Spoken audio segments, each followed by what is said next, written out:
يا أيها الإنسان ما غرك بربك الكريم الذي خلقك فسواك فعدلك في أي صورة ما شاء ركبك.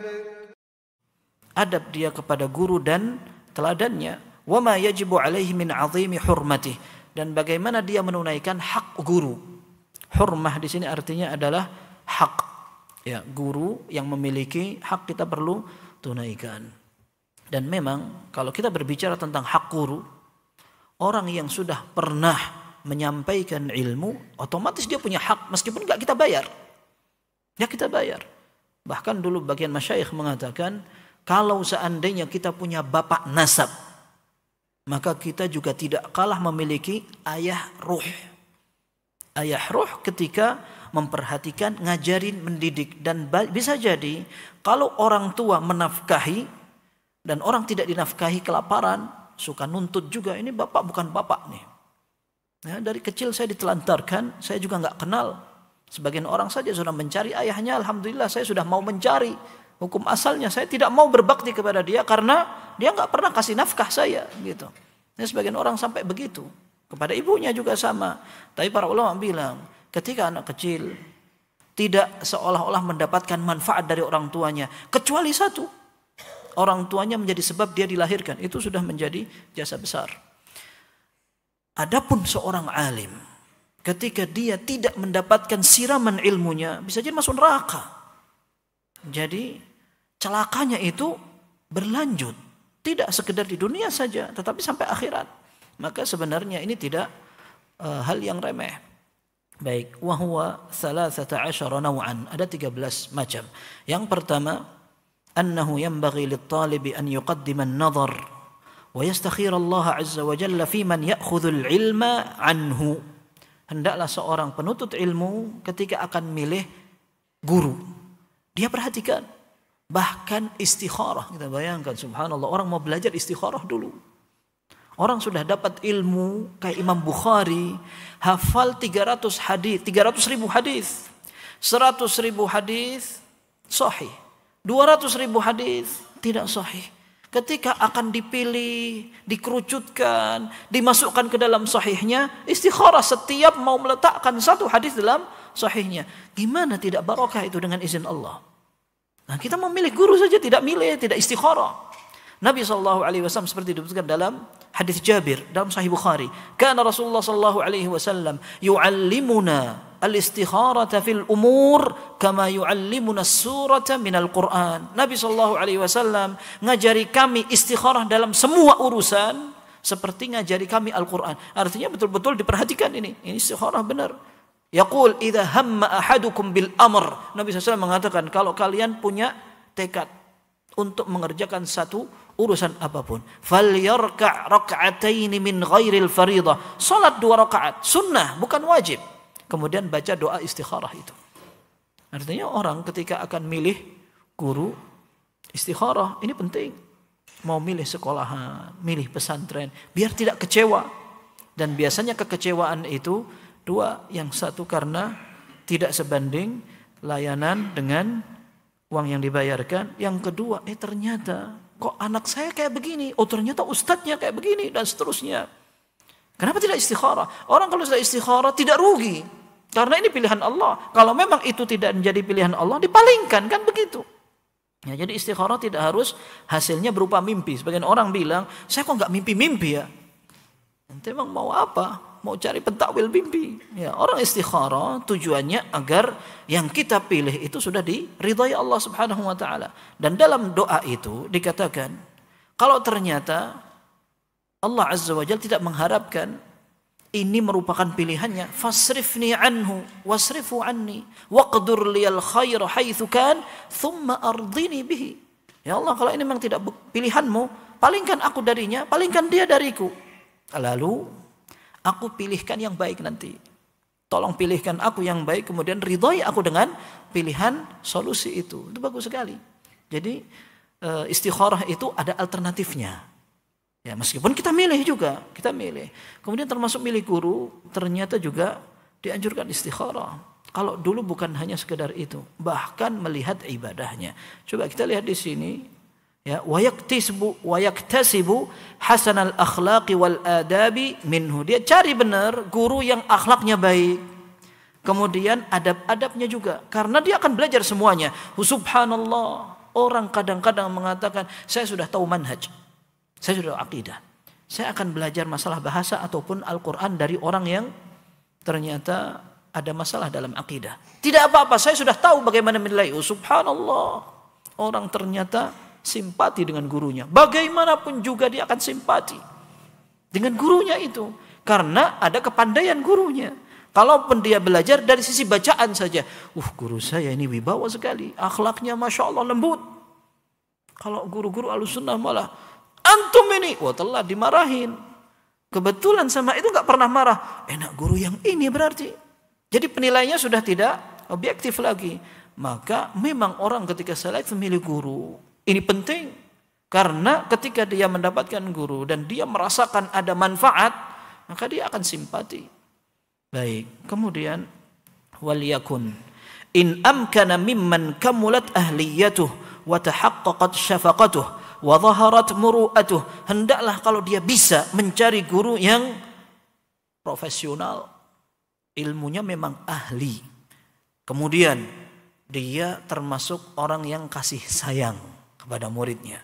Kemudian dhaharat muru'atuhu, dia menjaga nama baiknya, penampilannya, kewibawaannya. Kita sudah ulang berkali-kali bahwa penampilan seorang guru atau menjaga nama baik dan kehormatannya, meskipun itu tidak berkaitan dengan halal haram, ternyata ada efeknya. Guru misalkan terlalu banyak ketawa-ketawa, padahal orang tua, nah cocok. Az-Zahabi rahimahullah dalam Syiar A'lamin Nubala mengatakan, wala syakka annal mizaha fi asy-syuyukh aw fi asy-syabab akhaffu mimma fi asy-syuyukh. Dan tidak diragukan bahwa orang yang banyak candanya untuk orang yang masih usia muda lebih mending, orang lebih maklumi daripada orang tua. Wattabassumu khairun lahu. Ada penting orang kalau bisa tersenyum saja, tidak ketawa-ketawa, itu lebih afdal. Ketawa mubah. Bahkan menunjukkan kadang-kadang, Masya Allah guru anak ketawa. Sudah belajar 2 tahun anak gak pernah melihat beliau ketawa. Ketika melihat gurunya ketawa bahagia sekali rasanya. Ya, tapi ketika memang guru itu tersenyum, itu sudah membuat siraman hati. Wah, guru saya tidak angker. Ya, Nabi SAW tersenyum. Dan seorang sahabat mengatakan, ma ra'ani Rasulullah sallallahu alaihi wasallam illa tabassam. Aku tidak pernah dilihat Nabi SAW kecuali beliau tersenyum. Disenyumin Nabi SAW, bahagia sekali para sahabat. Padahal kalaupun Nabi SAW dalam keadaan murung juga, para sahabat juga melihat. Tapi artinya ini ternyata diperhatikan oleh para ulama. Ketika orang terlalu banyak tertawa, menghancurkan nama baiknya, enggak bagus. Penampilannya bagaimana, kemudian milih kawannya bagaimana. Karena suhbatul aradhil, cari teman jelek atau orang yang tidak terhormat, membuat kehormatan seorang talibul ilm kurang. Ya, berkurang ini. Disebutkan para ulama. Orang punya wibawa, punya kedudukan, tapi berteman liar gitu. Sama semuanya. Sampai yang di jalan, sampai yang tidak pernah memperhatikan akhlak atau penampilan, pakaian, gaul segala macam, habis sudah. Dia diterima oleh semua kalangan misalkan, tapi sayang. Para ulama ketika mereka menjaga kehormatannya bukan karena mereka ingin dihargai, kita sudah sampaikan berkali-kali, tetapi dia sedang membawa ilmu. Ilmu itu mahal. Ketika seorang tidak simpati pada pemilik ilmu, ilmunya mubadzir karena orang tidak lagi mau tertarik belajar sama dia. Begitu. Baik. Wa urifat iffatuhu, kehormatannya dikenal, dia menjaga kehormatan. Washtuhirat siyanatuhu, termasuk dia dikenal juga menjaga diri. Wa kana ahsana ta'liman wa ajwada tafhiman, maka orang itu pandai dalam membuat orang paham dan mengajarkan. Di sini ada kesimpulan. Guru ideal itu yang bisa menggabungkan dua sifat. Yang pertama al-ahliyah. Al-ahliyah itu kepandaian dan ilmu. Memang ada. Kita mau belajar apa? Belajar hadis. Dia tahu hadis apa enggak? Kita mau belajar Al-Quran. Dia bagus apa enggak bacaannya? Kemudian yang kedua ada iradatun nush. Ada keinginan untuk memandaikan murid. Perhatian dan memang ia ingin untuk ngajarin. Sebagian orang justru murid jadi musuh. Ya, jadi nggak boleh murid saya lebih hebat dari saya. Wah, ini namanya tidak sopan. Sampai ada sebuah kaidah. Murid itu nggak bakal dapat nilai A, nggak dapat nilai mumtaz. Mumtaz itu guru saja. Ya, murid itu maksimalnya dapat 85 sudah alhamdulillah. Memang kita tidak cari nilai. Tapi sekarang sampai dalam menilai saja orang merasa masih angkuh gitu. Padahal kita sering mendengar bahwa guru itu justru ketika melihat muridnya berhasil, maka dia mendapat cipratan pahalanya, ya kan? Baik. Ditambah lagi ketika seorang guru adalah seorang yang memiliki ketakwaan.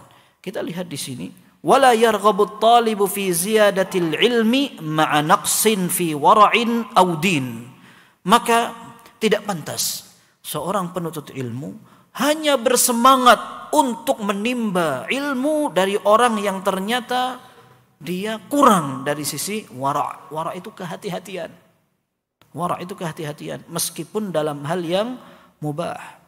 Atau dalam hal yang mungkin rancu tapi tidak pasti haramnya. Ini namanya wara'.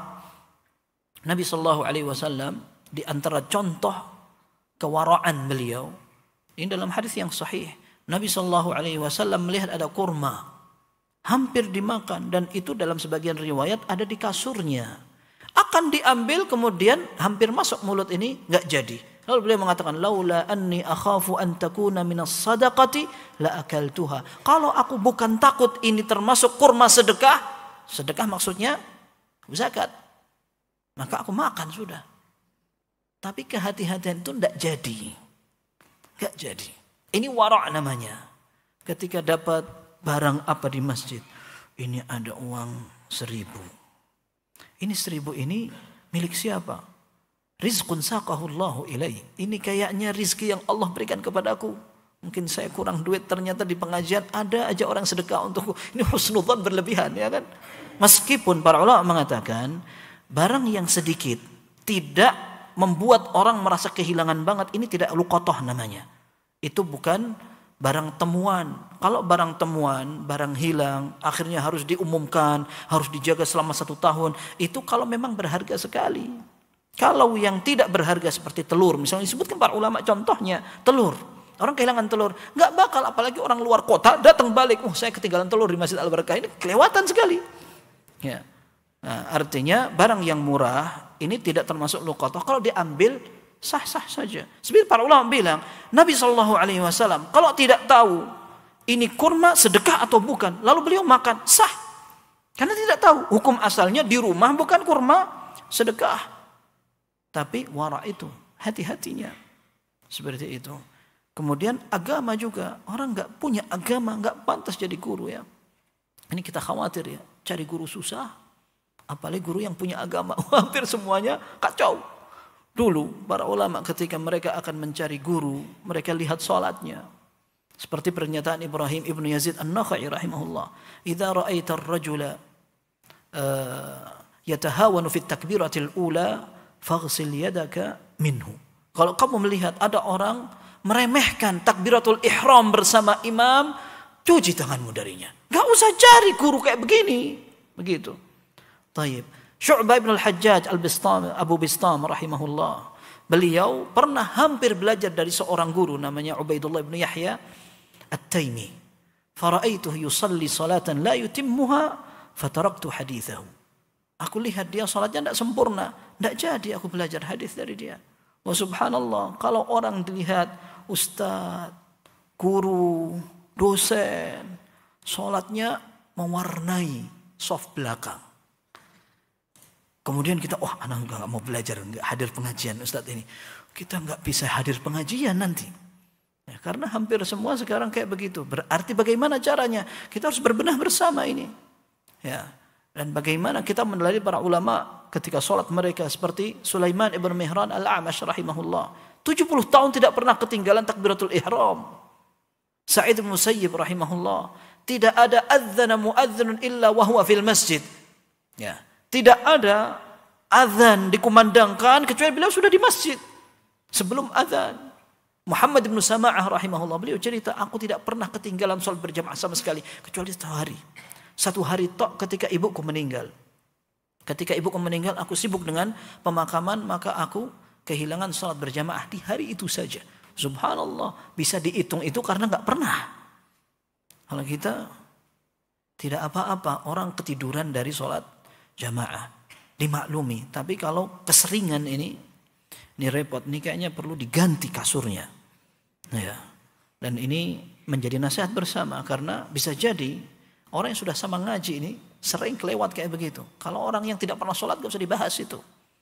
Tapi repotnya kalau kita kurang perhatian dan kurang tekad untuk memperbaiki sholat. Jangan-jangan dari situ kita juga susah belajar. Baik. Kemudian dikatakan au adami khuluqin jamil, atau gurunya memang tidak baik akhlaknya. Ini secara naluri dan fitrah orang akan lari. Ya, subhanallah, dulu Al-Imam Asy-Syafi'i rahimahullah, akhlak baik, telaten, sabar menghadapi murid yang tidak cepat paham. Kita sering sampaikan dan itu merupakan sebuah simbol kesabaran dan ketelatenan.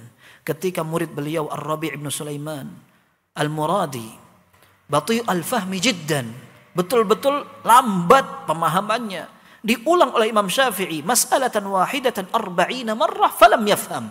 Satu pembahasan 40 kali tidak paham-paham. Kira-kira orang zaman sekarang ada yang siap untuk mengulang satu permasalahan 40 kali? 3 kali saja sudah jelaskannya kayak belah-belah begini.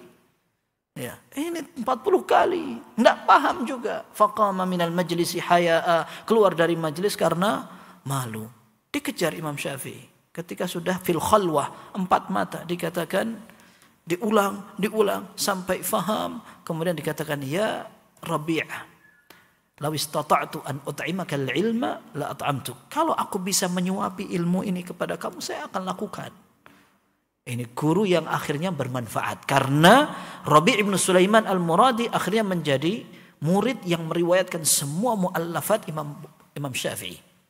Sampai dikatakan oleh Imam Syafi'i sendiri, anta rawiyatu kutubi, kamu betul-betul menjadi periwayat buku-bukuku. Dan ketika kita membaca kitab maka riwayat itu dari Ar-Rabi' ibn Sulaiman qala haddatsana Asy-Syafi'i. Wah, itu Masya Allah. Tapi ternyata ada sejarahnya juga. Begitu. Kita nggak paham-paham gimana ya. Sabar, bismillah. Tapi juga perhatian untuk berbenah. Baik. Fa'an ba'dis salaf. Sebagian ulama mengatakan, hadzal ilmu dinun fanzuru amman ta'khuduna dinakum. Ilmu ini agama, maka kalian lihat dari siapa kalian akan pelajari. Ini dinukil dari Muhammad bin Sirin rahimahullah dalam kitab Muqaddimah Sahih Muslim. Ya, jadi ilmu itu agama, maka kalian lihat dari siapa kalian akan pelajari agama kalian. Dan memang benar, kalau orang sudah simpati dengan guru, seolah anak pokoknya mantep sama guru ini. Saya mau puasa, Asyuranya kapan? Mau Sabtu apa hari Ahad? Wah, kalau guruku milih Sabtu, wah saya mantep Sabtu sudah. Apalagi kalau saya dilahirkan oleh Allah untuk mengatakan bahwa menentukan hari harus menggunakan apa gitu. Nah itu sudah. Orang susah sekali kan. Sudah kenal dengan satu figur, lalu dia sudah ambil semua teori beribadahnya dari guru itu. Maka orang harus memperhatikan siapa gurunya, karena ini akan menjadi panutan dan pedoman seterusnya. Baik. Ini juga penting sekali. Dikatakan wal yahdhar minat taqayyud bil masyhurin wa tarkil akhdhi 'anil khamilin. Hati-hati. Seorang penuntut ilmu hanya belajar kepada orang yang masyhur, yang viral. Kemudian dia tidak tertarik untuk belajar dari orang yang jarang dikenang orang, jarang dikenal orang. Faqad 'adda al-Ghazali, ini Imam Ghazali itu, beliau dikenal dengan Ghazali, gitu kan? Al-Imam Al-Ghazali. Tapi ternyata mengasih harokat yang tepat kata para ulama adalah Al-Ghazali, karena dinisbatkan kepada kerjaan ayahnya yang merupakan penenun kain. Ya, jadi dari benang dipintal kemudian menjadi kain kemudian dijual. Ini kerjaan bapaknya sampai nurun kepada anaknya Al-Imam Al-Ghazali, seperti itu. Baik, disebutkan bahwa Al-Imam Al-Ghazali rahimahullah menganggap, ini Imam Ghazali dan lainnya, faqad adda Al-Ghazali wa ghairuhu dzalika min al-kibri 'ala al-'ilmi wa ja'alahu 'ainal hamaqah. Orang yang punya sifat seperti ini mau belajar kepada guru yang terkenal saja, itu seperti orang yang dungu. Hamaqah itu kan artinya orang bahlul. Ahmaq, orang enggak berakal. Dikatakan dia termasuk sombong dalam ilmu. Nah, dikatakan li'annal hikmata dhallatul mu'min yaltaqituha haitsu wajadaha, karena hikmah itu bisa diartikan ilmu juga, ya, adalah sesuatu yang hilang dari seorang yang beriman. Ketika dia dapat di mana saja, maka dia ambil. Tidak hanya sekedar anak kalau dapat nanti di tempat yang bersih aku ambil. Kalau enggak, ya biar meskipun itu yang hilang dariku, biarkan saja. Enggak seperti itu orang kehilangan. Mau nyemplung di tempat kotor saja, diambil, dicuci, dikasih parfum kalau sudah terlanjur masuk tempat kotor dan najis. Namanya barang hilang, kalau ketemu, wah, Masya Allah. Nah, ini hikmatu dhallatul mu'min, itu maksudnya begitu. Orang kehilangan barang, maka dia kapan ketemu, diambil pasti. Wa yaqtanimuha haitsu dhafara biha. Begitu dapat, dia akan ambil. Wa yataqalladul minnata liman saqaha ilaih. Dia akan merasa berjasa, berhutang budi kepada orang yang mengajarkan ilmu kepadanya. Fa innahu yahrubu min makhafatil jahli kama yahrubu minal asad. Dia ini ketika belajar sedang kabur dari kebodohan, seperti orang kabur dari bahayanya serigala. Bukan serigala, apa ini? Macan, ya.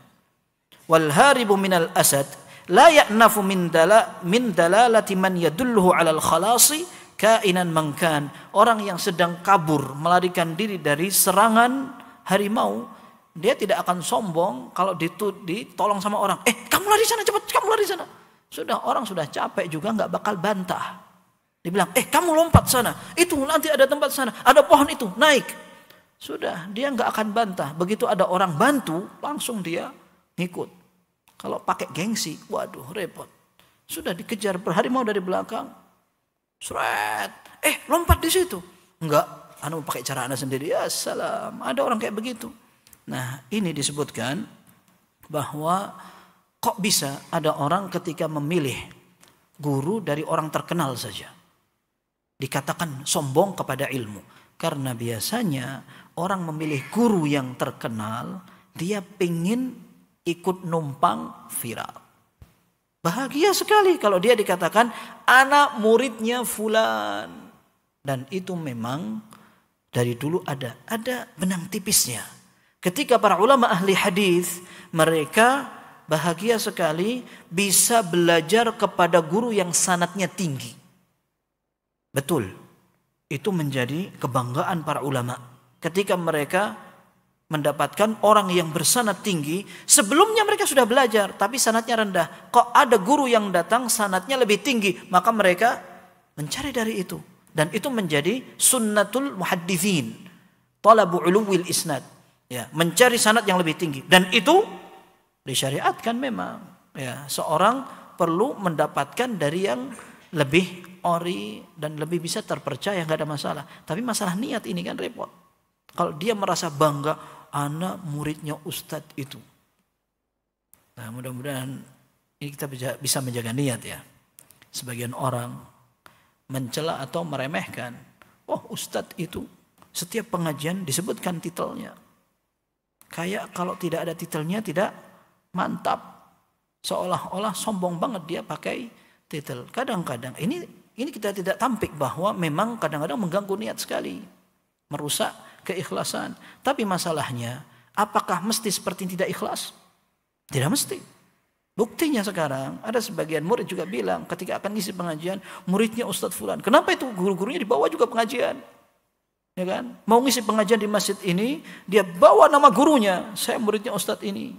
Setiap akan daurah mesti murid senior Ustadz ini. Kenapa harus begitu berarti? Nah, ini tidak sama, tidak berbeda dengan yang itu. Masalah hati, seseorang harus hati-hati. Maka dikatakan ketika ada orang hanya mencari guru yang viral saja, maka sebenarnya dia yang pengen numpang viral. Ini yang dikatakan sombong. Dan tadi kita sebutkan bahwa Al-Ghazali rahimahullah dan juga para ulama lainnya sudah mengatakan ini orang ahmaq, orang bodoh, yang sampai mau belajar milihnya guru yang terkenal saja. فَإِذَا كَانَ الْخَامِلُ مِمَّنْ تُرْجَى بَرَكَتُهُ كَانَ النَّذْعُ بِهِ أَعَمْ. Kalau seandainya guru yang tadi tidak terkenal, guru yang memang sering dilupakan orang, ya, ternyata dia termasuk orang yang diharapkan ilmunya berkah. Kenapa? Bisa jadi karena ibadahnya lebih terjaga, atau karena hafalannya lebih kuat, atau karena keikhlasannya, atau karena umurnya, atau karena dia lebih pertama masuk Islam, atau karena lebih kenal terhadap sunnah. Tapi nggak terkenal saja, maka bisa jadi ini lebih berkah ilmunya. Dikatakan demikian, wattahsilu min jihatihi adam. Bisa jadi belajar kepada orang ini lebih sempurna. Wa idza sabarta ahwal as-salaf wal khalaf lam tajidin naf'a yuhsalu ghaliban aw yahsulu ghaliban wal falah yudriku taliban illa idza kana lisyaikh min at-taqwa nasibun wafir. Kalau kita melihat bagaimana perjalanan sejarah para ulama yang dulu maupun yang setelahnya, ternyata memang orang jarang bisa mengambil ilmu gurunya kecuali kalau gurunya memang punya ketakwaan.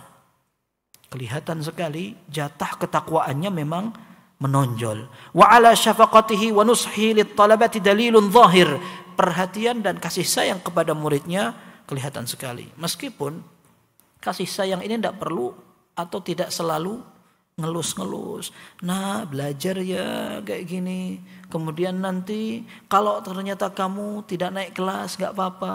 Ya, ini bukti kamu masih sayang sama kelasmu. Ya, enggak mesti seperti itu. Kadang ada seorang guru, dia perlu menghukum muridnya. Kalau hukuman itu bukan balas dendam, kemudian tujuannya agar menertibkan, mendisiplinkan murid, luar biasa. Enggak masalah ini. Orang yang hikmah, ud'u ila sabili rabbika bil hikmah. Ini kata Syekh Sulaiman Ar-Ruhaili, hafizahullah, orang hikmah itu menempatkan semua pada posisinya. Maka beliau mengatakan pada saat seorang butuh hazm, tegas, enggak lembek terus. Orang bisa ditegesin dengan peraturan yang ketat. Ibnu Abbas radhiyallahu anhuma kaki budaknya diikat biar ngafalin Quran. Artinya kalau orang di zaman dulu kita teladani apa adanya sampai sekarang, mungkin sudah menjadi pelanggaran HAM itu. Ya, murid diikat. Kalau enggak apal Arba'in Nawawi, langsung keluar, enggak cuma sekedar keluar dari sekolahan, langsung viral dulu itu. Sampai masuk meja hitam.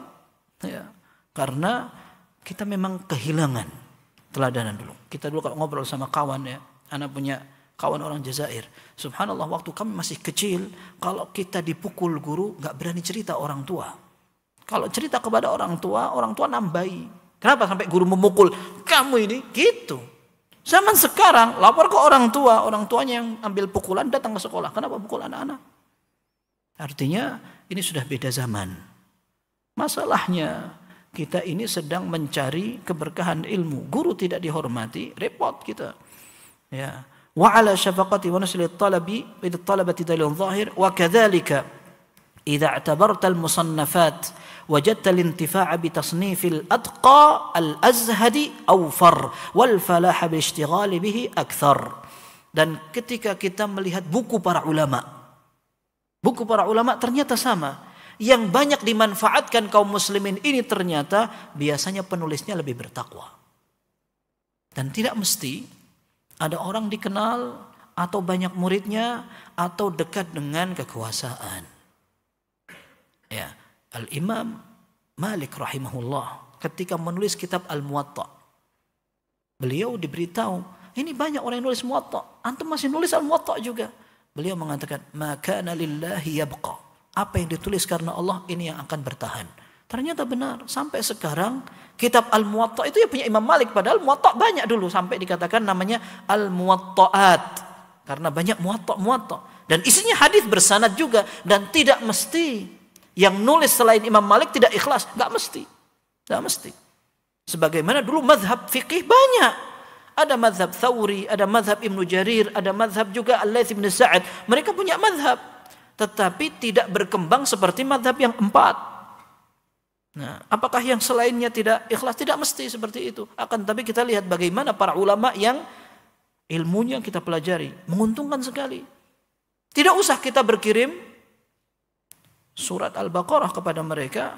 Ketika kita membaca Al-Quran dan kita punya sanad dulu, sanad ini diajarkan oleh guru kita, gurunya sampai ke atasnya, pahalanya sudah ngalir sendiri itu. Kita baca buku mereka dan kita tarahum atau mengucapkan rahimahullah kepada penulisnya. Kemudian kita manfaatkan tulisannya, sudah ngalir itu pahala.